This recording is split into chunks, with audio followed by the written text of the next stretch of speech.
60 years, jeepneys have been the virtual king of the road here in the Philippines. These unique vehicles that are festooned with colorful stickers, lights, and chrome have grown into the chief source of transportation in the country. Let's go!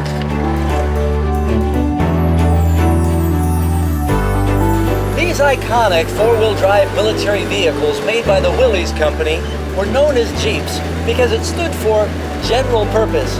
And it also came from a character in a Popeye cartoon that was known as Eugene the Jeep. He was an imaginary dog that could crawl across the ceilings and the walls, and these Jeeps could go anywhere. When the Americans left the Philippines following World War II, it was just cheaper for them to leave these thousands of military vehicles behind rather than to transport them back to the States. The creative Filipino people modified these military vehicles by extending the frame about 6 feet.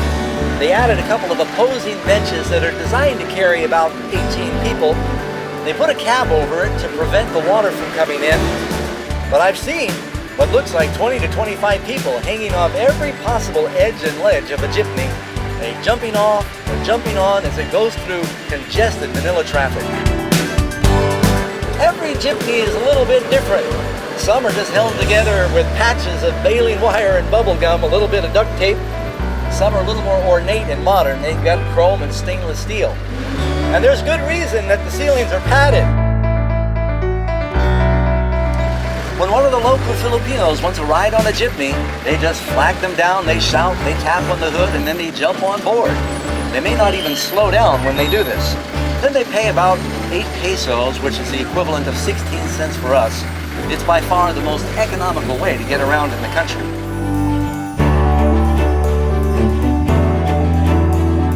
Some jeepneys are even equipped with their own emergency privy.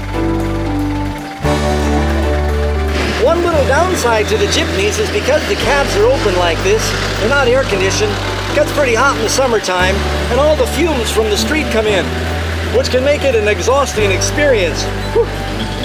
Part of the downside of a jeepney is they don't have all of the modern safety features, no seat belts. You have to take advantage of the padding if you hit a hard bump.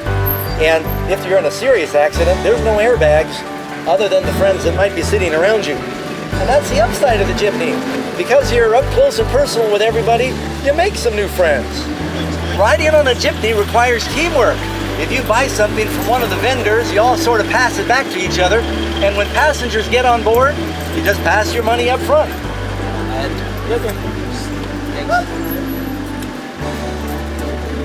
Thanks a lot. Friends, it's safe to say there are no two jeepneys that are exactly the same. They're all unique and distinct, and so are you. Have you ever felt that you get lost in the mass of humanity and God doesn't notice you? The Bible tells us that He knows your name, the very hairs of your head are numbered, and He hears your prayers.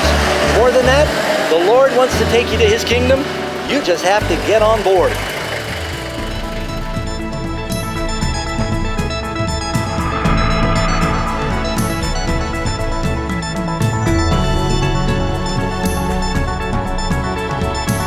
Friends, if you enjoyed what you've just seen, we'd like to invite you to subscribe to the Amazing Facts channel.